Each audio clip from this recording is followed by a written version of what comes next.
Gamers, it's that time of the week. The Suggestions Box series where you guys submit suggestions for Overwatch and we take a look at them, see if we like them, dislike them, or if it needs more cooking in the air fryer. All right, here we go. First one of the week is Ana should deal headshot healing. As a sniper, she should be rewarded for her accuracy. Maybe a 1.5x multiplier, maybe. So I think in the Mirror Watch mode a couple of months ago, maybe around April earlier this year, or maybe it was in the summer, I can't remember at this point, they did have a headshot multiplier for Ana. I won't lie, I thoroughly enjoyed it. So I would say initially, yes, but at the same time, no, because she doesn't need it. Like, I'm fine with it both ways. I think Ana in her current state after 8 years, by the way, I'm somebody with 1,500 to 2,000 hours of game time on this hero. I think she's perfectly fine and acceptable the way she is because she already does so much. If you add more to her kit, it's pretty damn overloaded. She obviously does have some weaknesses and vulnerabilities, getting jumped by Winston and dive and whatnot. Nade, sleep dart, she's already got a pretty juiced up kit that offers a lot to the team. And the fact that you can headshot and pressure enemies and or heal your team more with the multiplier, you'd have to tune some of the other things back. And I don't think these are knobs that Overwatch needs to add right now for this hero.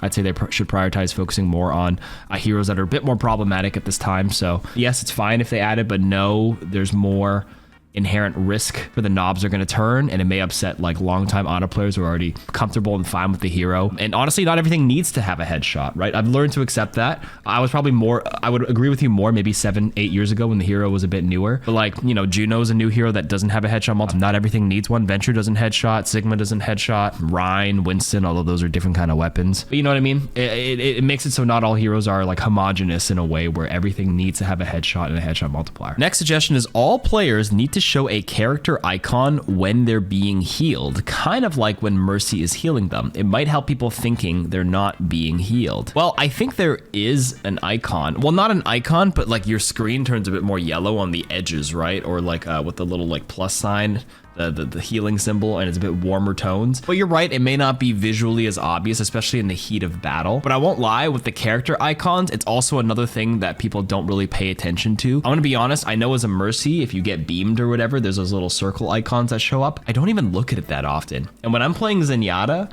when I Discord somebody, they did add a UI function to see the person you Discorded as an icon below. I don't really look at it. I kind of just look at the character itself and notice it. So that being said, I think it could be an opt-in option to like reveal who is specifically healing you or who the last person to tag you with healing is. But like, healing is so dynamic, it might flick like crazy. Let's say you're hypothetically running Lucio Brig on your team. Lucio Aura is going at the same time as a Brig Inspire and a Brig Pack. So my icon is just ticking both ways, or is it showing the hero and the type of ability that's healing you? Like passive from Inspire, Repair Pack, and then Lucio Aura.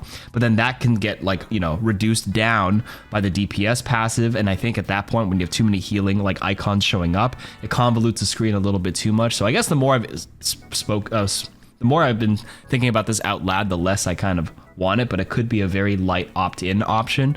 But this is probably unnecessary and probably not worth it for them to do at this current time, unless you guys have a different opinion. So I'm going to say no, but I'm curious to see if you guys disagree with this. Next suggestion for Sombra, have her stealth be triggered by crouching for a second or two, similar to Bap's boots, excuse me. Also increase it to 10-second stealth. So think about it.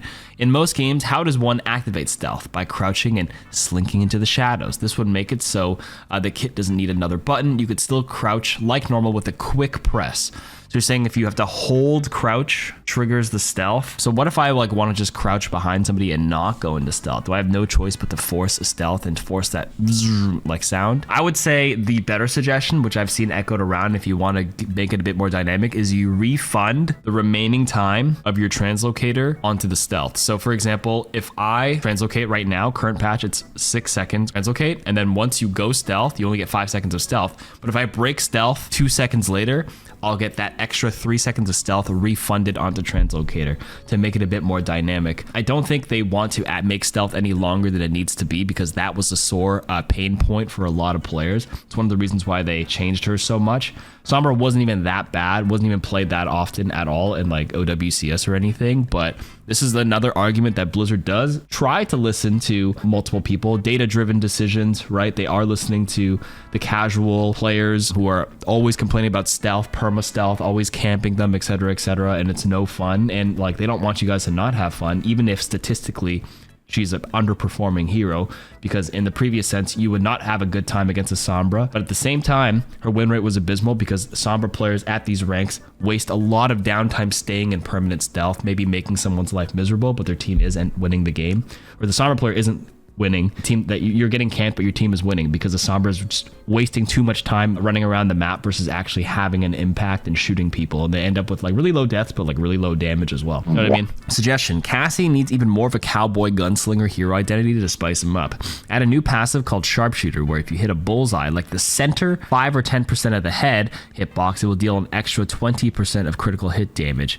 Use the training range to dial in the sweet spot. No, I wouldn't do something like that because it's probably a little bit too precise at that point. They made the hitbox on average a little bit bigger, but I do think the idea of like marking a weak point to trigger like a bonus bit of damage is kind of a cool concept. Now, would it be like an automatically determined part where it's like if I hit the shoulder specifically because it's hovered and highlighted right now, I do it, or next time I look at them, it's their kneecap?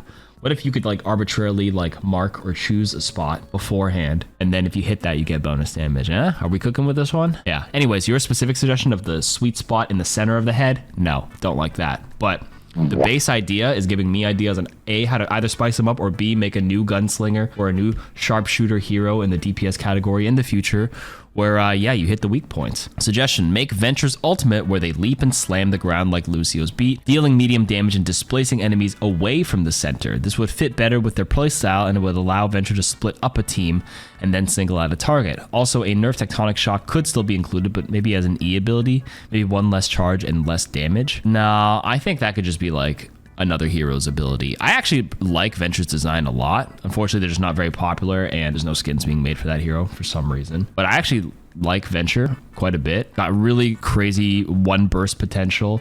Was a little bit strong for a while too, and has actually played in some like specific brawl comps. I'm surprised that they're not getting more playtime at this current time. But it's probably meta reasons. It's not like they're actually weak in a vacuum as a whole. I just think it's just not, maybe doesn't complement them very well right now. There's other better options, but yeah, it's probably because of all the widows and long ranges. But Venture is a very up close and personal kind of hero. Really synergized well when Malgo was good because of the haha button, giving Venture like lifesteal and all that stuff. I think with more heroes being added into the game, especially with the next hero being a tank coming up in December for season 14, maybe there's some things we can cook up with some Venture brawl comps. But for now, I don't think they need to change their ultimate. So moving on. Suggestion: make it an option to buy old battle passes and earn the items.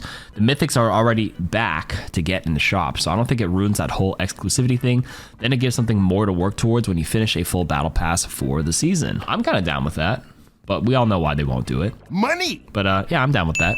Earn some old cosmetics, why not? Suggestion: give Sombra's new translocator actually 2 charges to restore her invis in and translocate out gameplay loop, plus a lengthened cooldown. This gives you 1 available translocate for escape, but it can be counterplayed like Zarya's bubble, punishing them if they use 2 in rapid succession. I think having 2 charges makes it a little too awkward, where like instead of invising in, translocate out to throw, what if you just end up tossing it twice into the air? Then it becomes a little bit awkward. Yeah, I don't like that, to be honest with you. I think we should go with the refund idea and maybe cook, but not with 2 translocator options. Suggestion: give Ana the Mirror Watch lunge. Mobility creep is insane, and Ana needs a more reliable defense tool outside of a skill shot on a long ass cooldown. According to Overbuff, she has the worst win rate in GM except Lifeweaver over the entirety of the last 12 months. Well, 12 months sample size is such a bizarre thing to look at, simply because A, different metas. There was a point where Ana was weak, and then there's points where Ana is really good, dependent on the meta. And then B, obviously Overbuff has an interesting take because it only grabs public profiles, A, and then B, not entirely reliable. And then C, yes, there's mobility creep where a lot of new heroes do get a lot more mobility, and Gino has speed and everything, but like, Ana needs some glaring weaknesses, in my opinion. Her defense tool is her sleep and her nade. You obviously can use them offensively, but the option to use it defensively is a thing if you're getting pushed in. If she gets the lunge, she's just way too good. She's too much of a generalist. She's already kind of a generalist where you can play her in almost any comp, but the fact she gets a free escape as well, I think it's a little bit too much, and it makes her like the perfect pick every time, which is what they don't want to do. So I would say don't give her a lunge right now. As much as I love the hero and I play her all the time and I want her to be good, it would kind of put the rest of the balance in disarray, making all the other supports kind of obsolete when this is just the best option every time. The suggestion: Orisa should have her deployable shield again to replace Fortify, and Fortify should be her ultimate ability. Granted, it would be stronger. I put more ideas in the comments replies. Oh, unfortunately, we don't have the rest of your comments replies, but flipping the abilities around and having a shield again. I mean, people generally don't like shooting shields. That was a big complaint in early Overwatch. Sigma shield is weak enough that it's like, okay. Ram shield is on a short enough duration that's not too bad. Ryan's shield is okay because he has to, if he puts it up, he can't do anything else. Like when Ram puts it up, he can still do other things. Sig can do other things while the shield's up, but Ryan has to literally hold it up or else he can't swing the hammer. So I think that's okay.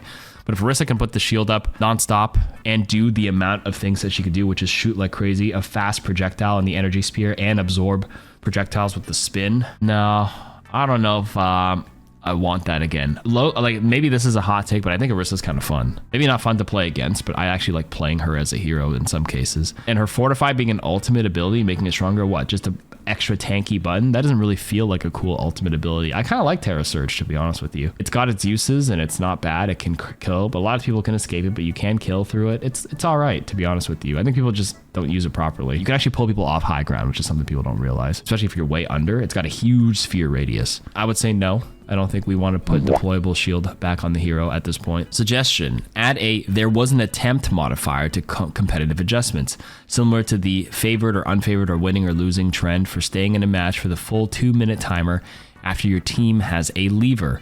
It sucks when a teammate rage quits, but you still derank as much if you lost a fair fight. The secret bonus suggestion is add the appearance of this modifier, but under the hood actually don't change anything, because I'm a smooth-brained ape that likes things that feel better even if they're not any different. Well, actually, people like when things feel better, even if it's not that different, is actually the name of the game for a lot of game design and human psychology for marketing tactics. Even if the price looks like it's on sale, but it's not really because it was anchored to be at a different price and they slash it.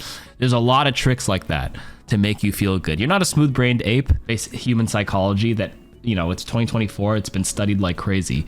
So this has actually happened a lot with the rank system. A lot of the rank has been tweaked a little bit, but the whole winning trend, losing trend, and like gaining more, losing more, it can have some minor tweaks, but for this, it's kind of similar to the old SR system in Overwatch 1. They're like, bring the old one back because transparently at the top, it looks different and it feels better in a lot of cases, but like under the hood, it kind of worked the same. It's just people see, they're like, oh my God, I have this like, you know, gold player on my team, but like I'm in diamond, like what is with this matchmaking, blah, blah, blah. But when you play the game, it actually ends up being okay because in Overwatch 1, let's say they were unranked when they didn't have an emblem, but you were in the emblem with, you were in the game with like a gold rank or whatever, but then the person with the diamond just didn't have their emblem yet because they're still in their placements, but then nobody would say anything because you can't see anything at that time. Back to the top though, I know you're saying it's like, you know, on the front, it would like feel better.